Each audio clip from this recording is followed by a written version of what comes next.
Kalau kita ikutkan data, 3/4 orang Malaysia tak mampu untuk sediakan emergency fund RM1,000 untuk selamatkan mereka apabila dalam keadaan susah. Dan bila kita nak sebut pula pasal simpanan RM100,000 yang mungkin nampak mencabar untuk ramai orang, termasuk graduan baru yang berhasrat untuk mencapai matlamat ini sebelum umur mereka 30 tahun. Contohnya, si Ali ini, dia baru saja habis belajar, fresh grad, dan dia nak ada RM100,000 dalam masa 3 tahun. Siapa yang siap 3 tahun ni pun saya tak pasti, tapi memang confirm lah kan, Ali ni tak tahu nak mula dari mana, which is sound familiar tak? Jadi jom kita nak bantu Ali ini. Jadi matlamat video ini adalah untuk mencapai simpanan RM100,000 dalam masa 3 tahun menggunakan 92 rule. Dalam bahasa mudah, korang kena simpan RM92 setiap hari untuk mencapai matlamat ini, which is agak mencabar tapi tak mustahil kan. Kepentingan menyimpan. Quote dari Charlie Munger yang menekankan betapa pentingnya simpanan dan juga frugality.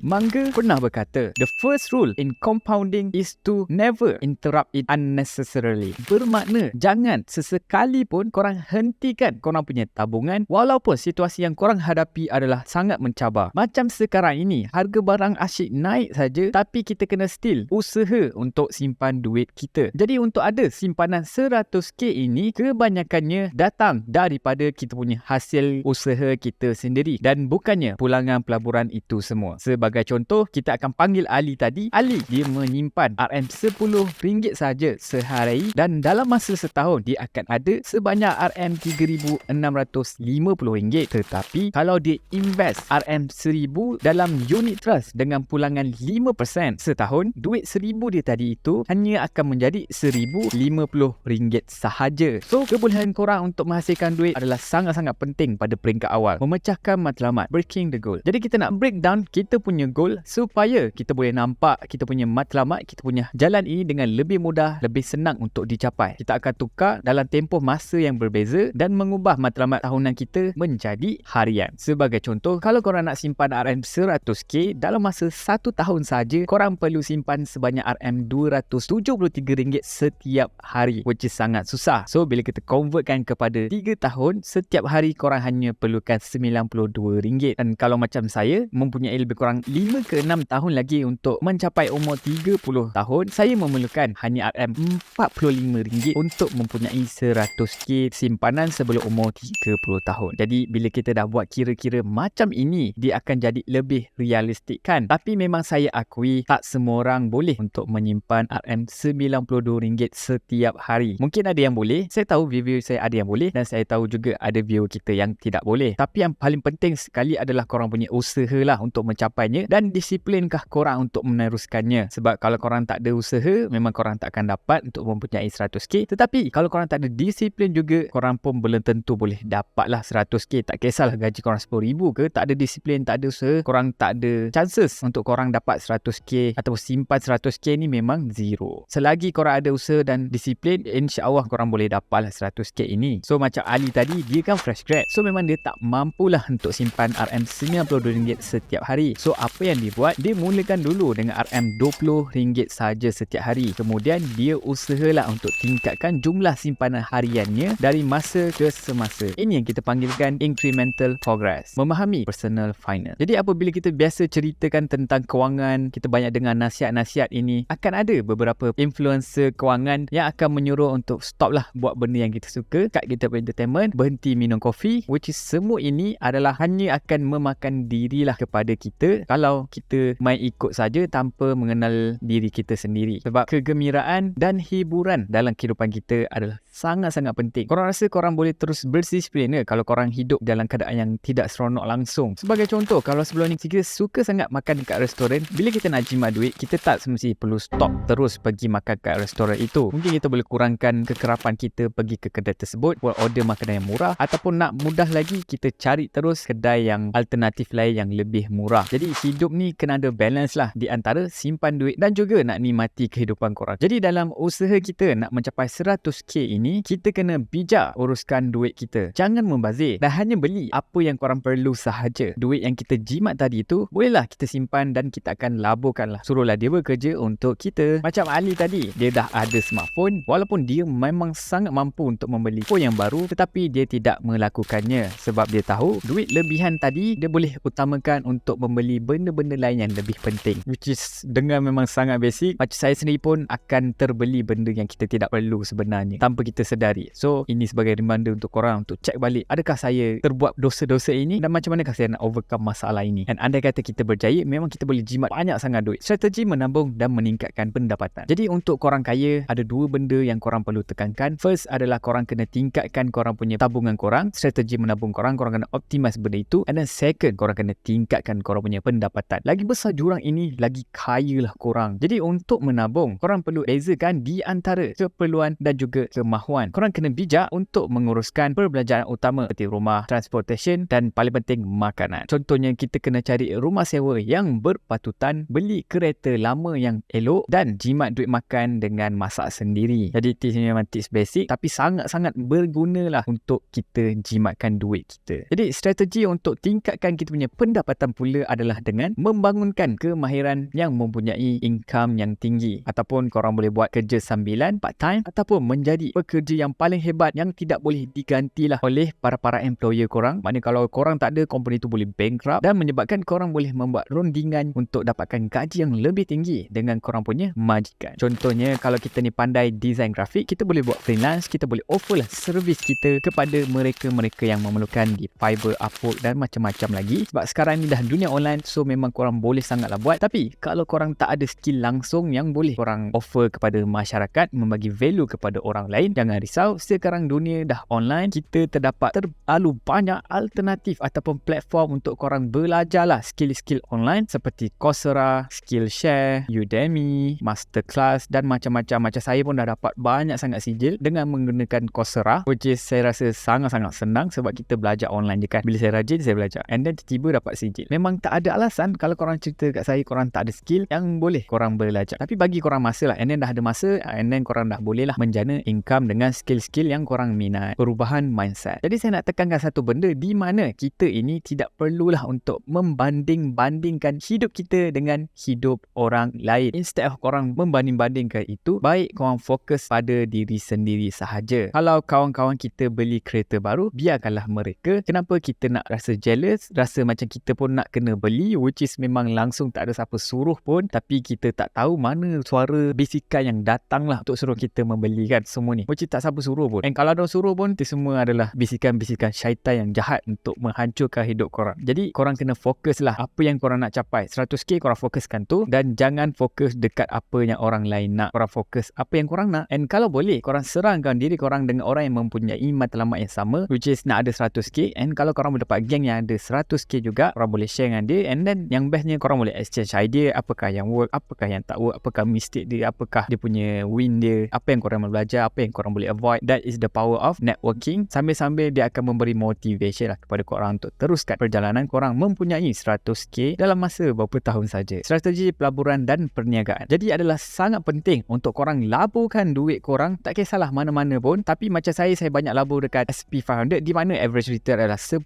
setahun. Dan sebenarnya tak kisah korang nak invest mana-mana, tapi at least korang invest sebab korang tahu akan ada inflasi dan macam-macam, menyebabkan duit korang makin kurang lah nilainya. Tapi apabila korang invest, korang anggaplah duit yang korang invest ini macam anak pokok, di mana korang akan top up sikit tu, korang akan siram, dan lama-lama duit korang akan berkembang, dia akan jadi besar dan dia akan berbuah. Macam graf yang saya tunjukkan ini, walaupun dengan hanya RM300 saja korang siram RM300 setiap bulan sahaja, dan pada awalnya korang nampak warna putih ini memang komplement lah kita punya percakapan tadi, mana pada awalnya 100k yang pertama, most of it akan dikonsistkan oleh kita punya own investment dan bukannya kita punya return ataupun pulangan kita. Tetapi pada tahun 12 dan ke atas, tahun ke-18 dan seterusnya, barulah kita punya pulangan dapat menjadi pokok lah yang memberi buah dan mengembang. Dan korang boleh nampak pada tahun 36 kita punya pump adalah banyak ini saja, tetapi inilah the power of compound interest, yang dimana duit masa ini telah pun bekerja lah untuk kita. Jadi kalau korang berminat nak invest di dalam S&P 500 ataupun korang nak option yang halal, korang mendaftar Wahid dan juga Statuary menggunakan link yang saya letakkan di bahagian decision dan juga komen. Tetapi apa yang saya invest adalah S&P 500, which is stock lah basically, cuma gabungan banyak stock, so ia adalah sangat-sangat high risk. Dan dalam dunia pelaburan ini terdapat banyak sangat pilihan seperti kripto, saham, unit trust, gold, bond. Basically korang pilih apa yang korang yakin, apakah korang selesa, dan ikut strategi masing-masing. And andai kata korang dah nampak the limit or the cap of korang punya potential income daripada kerja korang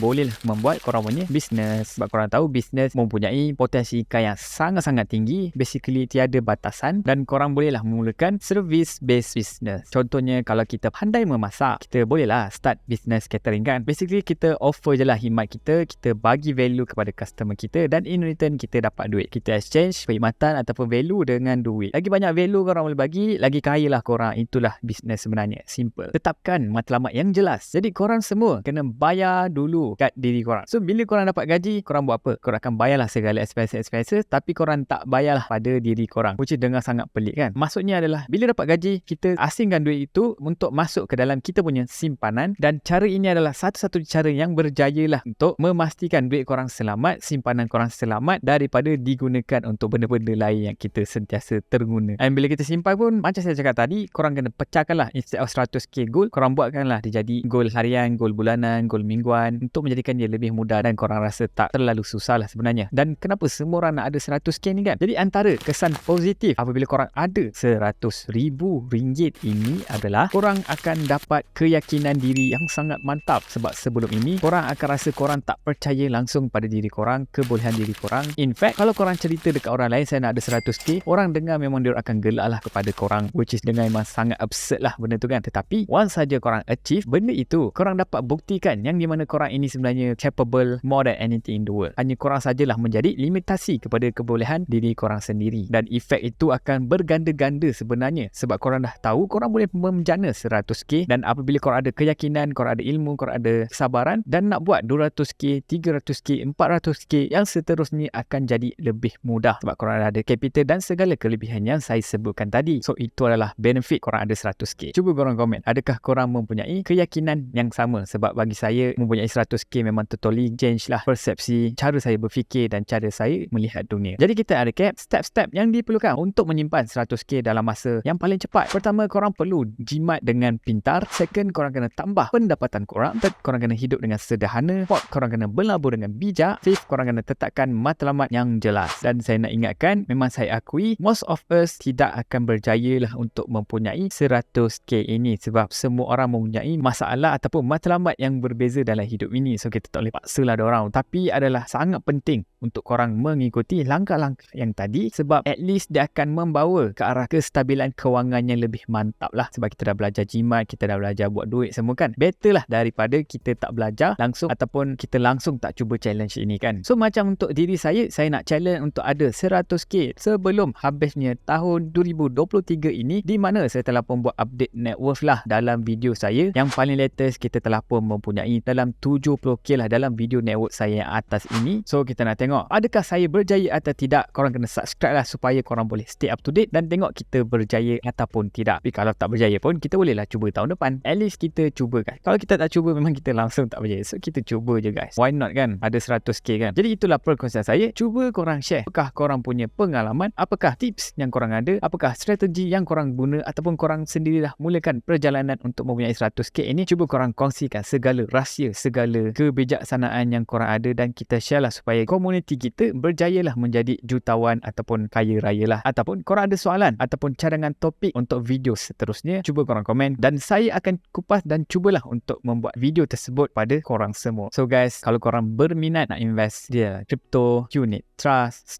stock, gold, korang boleh daftar guna link yang saya letakkan di bahagian description dan juga komen. And kalau korang juga belum lagi tekan button like dan subscribe, nak minta tolong korang tolong tekan sekarang juga. Korang memang terbaik. Saya ada juga sediakan QR code duit free untuk korang claim menggunakan TNG wallet, dan QR code ini korang kena claim cepat-cepat kerana ramai yang berebut lah untuk dapatkan QR code ni. So korang kena carilah di manakah saya sorotkan dia. So guys, thank you so much for watching. Kita jumpa lagi pada video akan datang. Bye.